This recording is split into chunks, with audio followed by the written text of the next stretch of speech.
Welcome back to another technical deep dive here in the debug zone.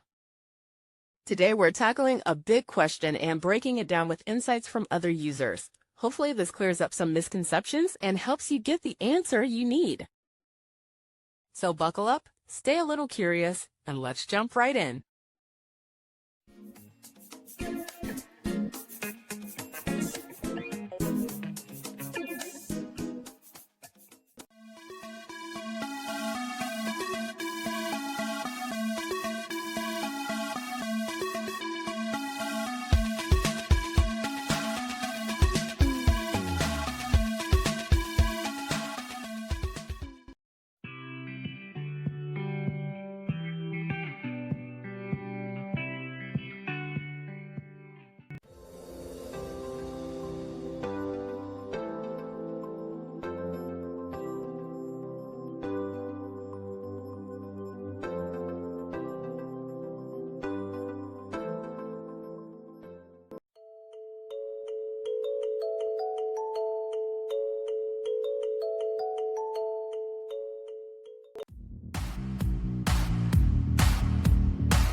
And that's a wrap.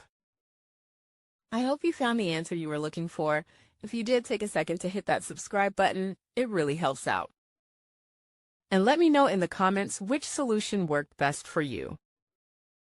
See you next time in the debug zone.